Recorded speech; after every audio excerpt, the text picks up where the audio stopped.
So கடவுள் நம்பிக்கை இல்லாதவர்கள், நாத்திகவாதிகள், இது போன்ற இருக்கக்கூடிய ஆராய்ச்சியாளர்கள் எல்லாமே நிறைய பேர் வந்து வழிகேட்டில் தாங்க போவாங்க. என்னதான் பெரிய ஆராய்ச்சியாளர் அவங்க இருந்தாலும் இந்த உலகத்துக்கு வேணா அவங்க பெரிய ஆளா இருக்கலாம், மறுமையில அவங்க அவங்கள எந்த பலனும் கிடையாது.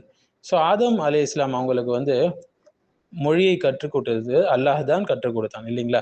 மனுஷன் என்ன சொல்றான்? எப்படி கத்துக்கிட்டானா மனிதன்? குரங்குல இருந்து கத்துக்கிட்டானா? பேர்ட்ஸ் பறவைங்கிட்ட இருந்து கத்துக்கிட்டானா? மிருகங்கிட்ட இருந்து கத்துக்கிட்டானா? சரி, இதுதான் மனிதர்களுடைய கண்டுபிடிப்பு. ஆனா மொழியுடைய தோற்றம் எங்க போய் முடியுதுன்னு பாத்தீங்கன்னா, ஆதம் அலை இஸ்லாம் அவங்களுக்கு அல்லாஹ் கற்றுக் கொடுத்தா மொழியை டைரக்டா. ஆனா இதெல்லாம் என்ன சொல்லுவாங்க இந்த சயின்டிஸ்ட், இதெல்லாம் பரிணாமத்தால வந்தது என்று சொல்லுவாங்க. ஸோ இப்போ வந்து அல்லாஹ் கற்றுக் கொடுத்த அந்த மொழி ஆதம் அலை இஸ்லாமுக்கு, அதுவும் எவல்யூஷனரி ஜெஸ்டர் தியரி என்று சொல்லுவாங்க. அதற்கான மறுப்பும் நம்ம பார்க்க போறோங்க. குறிப்பாக வந்து மைக்கேல் கான்வாலிஸ் என்ற ஒரு புத்தகம் எழுதியிருக்கிறாரு. ரொம்ப ஃபேமஸான புத்தகம்.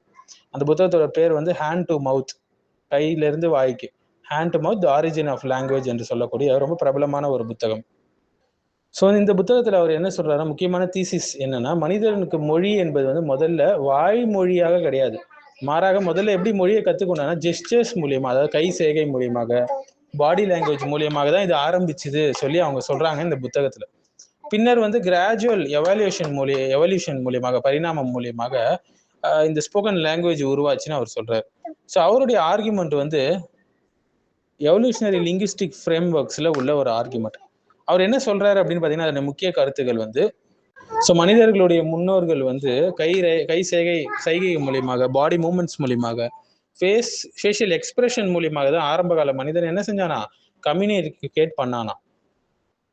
ஸோ வந்து எப்படின்னா, ஆரம்பத்துல மனுஷனை இவங்க எப்படி விவரிக்கிறாங்கன்னா, ஒரு மியூட்டான ஒரு பீயிங் மாதிரி, அதாவது பேசாத ஒரு ஊமை போல ஒரு பீயிங்காக இருந்து, அதன் பிறகுதான் என்ன செஞ்சுதான், குரங்களை பார்த்து, விலங்குகளை பார்த்து கத்துக்கொண்டான்னு சொல்லி இந்த தியரிஸ் எல்லாம் சொல்லுது. பின்னர் தான் இந்த ஜெஸ்டர்ஸ், அதாவது கை செய்கைகள்ல இருந்து அப்படியே கொஞ்சம் கொஞ்சமா டெவலப் ஆகி வோக்கல் சவுண்ட்ஸ் டெவலப் ஆச்சு. அதுக்கப்புறம் கொஞ்சம் கொஞ்சமா டெவலப் ஆச்சு ஃபுல் ஸ்பீச், மனுஷன் பேச ஆரம்பிச்சா என்று சொல்லுவாங்க. உடனே குரங்கு கூட போய் கம்பேர் பண்ணிடுவாங்க. அப்படி என்னதான் இவங்களுக்கு சந்தோஷமோ தெரியல, குரங்கு தான் அவங்களுடைய அப்பான்னு சொல்றதுல, தாய் தந்தை சொல்றதுல, மனுஷனை தாய் தந்தைன்னு சொல்றதுல அவங்க இழிவா பாக்குறாங்க. உடனே ஒரு சிம்பான்சி, ஏப்ஸ் எல்லாம் வந்து கம்பேர் பண்றாரு. அந்த குரங்குகளுக்கு வந்து கைகளை கட்டுப்படுத்துறது ரொம்ப ஈஸியா, சைகை மூலம் தகவல் தெரிவிப்பது ரொம்ப ஆரம்பத்துல சுலபமா, வாழ்மொழி அழைப்பு அமைப்பு வந்து பின்னர் தான் வளர்ந்தது என்று வாதிடுறாரு. ஸோ பேச்சு மொழி வந்து படிப்படியாக தான் உருவாச்சுன்னு சொல்லி சொல்றாரு. மொழி அல்லாவால் நேரடியாக வழங்கப்பட்ட ஒரு அருட்கொடை மனுஷனுக்கு. ஆனா அது கடவுளால வழங்கப்பட்ட அருட்கொடை இல்லைன்னு இவர் மறுக்கிறார். இயற்கை பரிணாமத்தின் மூலமா தான் மெதுவா உருவாச்சுன்னு சொல்லி இவர் வந்து சொல்றாரு. ஸோ ஆதம் நபியுடைய வரலாற்றின் மூலம் இஸ்லாமிய மறுப்பு பாருங்க, மறைவான ஞானத்துல உள்ளது அல்லாஹ் நம்மளை அறிவிச்சு கொடுத்துருக்கான். ஏன்னா அல்லாஹ் தான் டீச்சர் யாருக்கு? ஆதம் அலி இஸ்லாம். எல்லாத்துடைய பெயர்களை சொல்லித்தரான், லாங்குவேஜ் சொல்லித்தரான். ஸோ இஸ்லாமிய பார்வையில் மனிதனுடைய மொழி என்பது தற்செயலான இவங்க சொல்ற மாதிரி பரிணாம விபத்தெல்லாம் கிடையாதுங்க. அல்லாஹ் மனிதனுக்கு நேரடியாக கற்றுக் கொடுத்த ஒரு அருட்கொடை தான் இந்த மொழி என்பது. சூரத்துல் பக்ராவுடைய 31வது ஆயத் பார்க்கலாம் இல்லையா? அல்லாஹ் வந்து ஆதமுக்கு எல்லா பெயர்களையும் கற்றுக் கொடுத்தான். இதனுடைய பொருள் என்னன்னு பாத்தீங்கன்னா, பொருட்களை அடையாளப்படுத்தக்கூடிய திறன் அவருக்கு இருந்தது. கருத்துக்களை மொழியாக வெளிப்படுத்தக்கூடிய திறன் இருந்தது. லாங்குவேஜ் அண்ட் எக்ஸ்பிரஷன் இருந்தது. அறிவை சின்னங்களாக மாற்றக்கூடிய திறன் அவருக்கு இருந்தது. இவை அல்லாஹ்வால் மனிதனுக்கு வழங்கப்பட்டது. அதனால் மொழி என்பது ஒரு தெய்வீக அருள் என்று நம்ம சொல்லலாம். அவங்க அருட்கொடை என்று சொல்லலாம். ஸோ வந்து குரான் வந்து ஆதம் அலைஹிஸ்ஸலாம் ஆரம்பத்திலேருந்து அறிவுள்ள ஒரு மனிதனாக அது காட்டுது. ஆதம் அலைஹிஸ்ஸலாம் புரிந்து கொண்டாங்க, பதில் சொன்னாங்க, கத்துக்கொண்டாங்க, தொடர்பு கொண்டாங்க, பேசினாங்க என்று சொல்லுது. குரான் எங்குமே வந்து முதல்ல குரங்க போல சைகை செஞ்சான் மனுஷன் என்று சொல்லல. இவங்களுக்கு தான் அந்த குரம்பு ரொம்ப பிடிச்சிக்குது பழகுது. ஸோ அதனால சொல்லிட்டு திரியிறாங்க, குரங்குல இருந்து மனுஷன் வந்தான், குரங்குல இருந்து பேசினான்னு சொல்லி. ஸோ மனிதனுடைய மொழி என்பது சாதாரண ஒரு ஒலி கிடையாதுங்க. விலங்குகளுக்கும் ஒலி இருக்கு. ஆனால் மனிதனுடைய மொழி வந்து தத்துவம், சட்டம், மார்க்கம், எதிர்காலத்துடைய சிந்தனை, கவிதை, அறிவியல், இது எல்லாத்தையுமே வெளிப்படுத்தும். இது வெறும் உயிர் பிழைப்பதற்கான முறை மட்டும் கிடையாது. ஸோ மனித அறிவுடைய திடீர் உயர்வு எப்படின்னு பாத்தீங்கன்னா, பரிணாம கோட்பாட்டுல ஒரு பெரிய கேள்வி இருக்கு. எப்படி மனுஷன் திடீர்னு இலக்கணம், சிக்கலான வாக்கிய அமைப்பு, ஆழமான சிந்தனை, குறியீட்டு மொழி இதெல்லாம் எப்படி பெற்றாங்க அப்படின்ற கேள்வி வந்து ஒரு பெரிய கேள்வி இந்த பரிணாம கோட்பாட்டுல. வெறும் கை செய்கையில மட்டும் எப்படி இதெல்லாம் சாத்தியம்? இந்த இலக்கியம், கணிதம், மார்க்கம், நாகரிகம் இதெல்லாம் எப்படி கிடைச்சது நமக்கு அப்படின்னு சொல்லி அந்த ஒரு கேள்வி இருக்கு. ஆனா குரான் என்ன பதில் சொல்லுது அழகா இந்த கேள்விக்கு? அல்லாஹ் மனிதனே அறிவால் சிறப்பிச்சு வச்சிருக்கான். மலக்குமார்களே சிரம் பண்ணிய சொன்னான் இல்லையா? ஆதம் அலைஹிஸ்ஸலாமுக்கு கல்வி வந்தவுடன்.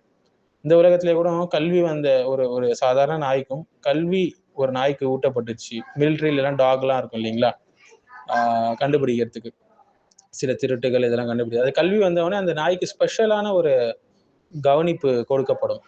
சரி, அப்ப கல்வி வந்து மனிதர்களை மட்டுமல்ல விலங்குகளையும் உயர்த்துகிறது வேற லெவல்ல. ஸோ மொழிகளே அல்லாஹ்வுடைய அடையாளமாக குர்ஆன் சொல்லுதுங்க. சூரத்து ரூமுடைய 22வது ஆயத். உங்களுடைய மொழிகளுடைய வேறுபாடுகளிலும் அவனுடைய அடையாளங்கள்ல ஒன்றுதான் என்று அல்லாஹ் சொல்றான். அதாவது அதனால மொழி வந்து வெறும் உயிரியல் விபத்து மட்டும் கிடையாது. அது அல்லாஹ்வுடைய ஒரு ஆச்சரியமான ஒரு அடையாளம், அல்லாஹ்வுடைய அருட்கொடை. ஸோ நவீன சிந்தனைகளுடைய பிரச்சனை என்னன்னா, மனித அறிவு, மொழி, சிந்தனை, நெறிமுறை எல்லாமே முழுவதுமாக பரிணாமம் மூலமாக விளக்க முயற்சிக்கிறாங்க. ஆனா மனுஷன் வந்து வெறும் மேம்பட்ட ஒரு விலங்கு என்ற நிலைக்கு குறைத்து மதிப்பிடப்படுகிறான். அது குர்ஆன் என்ன சொல்லுது? மனிதனை கண்ணியப்படுத்தி ஒரு படைப்பாக அல்லாஹ் வந்து இன்ட்ரோடியூஸ் பண்றான். ஸோ வந்து மனிதர்கள் செய்கை பயன்படுத்தி இருக்கலாம், மொழிகள் வரலாற்றுல வளர்ந்து வந்திருக்கலாம், சமூகங்களால் அது மாறி இருக்கலாம் என்பதை மறுப்பதற்கு கிடையாது. அதை இஸ்லாம் மறுக்கல. ஆனா மொழி முழுவதுமே அல்லாஹ்வுடைய வழிகாட்டுதல் இல்லாமல் தானா உருவாச்சு என்ற கருத்தை தான் ஆஹ் இஸ்லாம் மறுக்குது. ஸோ மொழியுடைய தோற்றம் ஆதம் அலைஹிஸ்ஸலாமா பரிணாமமா என்று கேட்டால் ஆதம் தாங்க. ஆதம் அலைஹிஸ்ஸலாம் தான். அல்லாஹ் கற்றுக் கொடுத்த மொழி இது. ஸோ மனித மொழியுடைய ரகசியத்தை அல் குர்ஆன் சொல்லுது 1400 வருஷத்துக்கு முன்னாடி. ஸோ மொழி என்பது தெய்வீக ஒரு அருள், அல்லாஹ்வுடைய அருட்கொடை. இது பரிணாம விபத்துலாம் கிடையாது. ஆதம் அலைஹிஸ்ஸலாம் தான் மனித மொழியுடைய தொடக்கமாக இருக்கிறாங்க. ஸோ மனித மொழி வந்து அர்த்தம் உருவாக்கம், அதாவது சிம்பாலிக் சிஸ்டம் என்று இன்னைக்கு இருக்கக்கூடிய லிங்குவிஸ்டிக் கண்டுபிடிச்சி சொல்லியிருக்கு. ஆனால் அல் குர்ஆன் வந்து ஆதம் அலைஹிஸ்ஸலாம் சம்பவத்திலே மனிதனுடைய பெயரிடும் திறனை வந்து 1400 வருஷத்துக்கு முன்னாடியே சொல்லிடுச்சுங்க. அடுத்த 2வது விஷயம் என்னன்னா, மனித அறிவுக்கும் மொழிக்கும் உள்ள ஆழமான தொடர்பை மாடர்ன் காக்னிட்டிவ் சயின்ஸ் வந்து இன்னைக்கு ஆராய்ச்சி பண்ணுது. ஆனால் அல் குர்ஆன் ஆதமுடைய சிறப்பை அறிவும் மொழியும் மூலம் விளக்கி இருக்கு 1400 வருஷத்துக்கு முன்னாடி. இன்னைக்கு மாடர்ன் சயின்ஸ் முழுவதுமாகவே கிளாசிபிகேஷன் சிஸ்டம்ஸ் மீது தான் இயங்குது இல்லைங்களா. ஆனா பொருட்களை பெயரிட்டு அறிதல் வந்து மனித அறிவுடைய அடிப்படை என்று அல் குர்ஆன் ஆதம் அலைஹிஸ்ஸலாம் சம்பவம் மூலமாக நமக்கு காட்டுது. மேலும் வந்து 4வது விஷயம் என்னன்னா, மனித மொழி வந்து மனிதனுடைய தனிப்பட்ட திறன் என்று மாடர்ன் லிங்குவிஸ்டிக்ஸ் இன்னைக்கு சொல்லுது. ஆனால் அல் குர்ஆன் இதே ஆதம் அலைஹிஸ்ஸலாம் சம்பவம் மூலமா 1400 வருஷத்துக்கு முன்னாடியே சுட்டி காட்டுச்சு. அடுத்தது வந்து 5வது விஷயம் என்னன்னா, மொழியே வந்து மனித நாகரிகத்துடைய அடித்தளம் என்று இன்னைக்கு ஆந்த்ரோபாலஜிஸ்ட் சொல்றாங்க.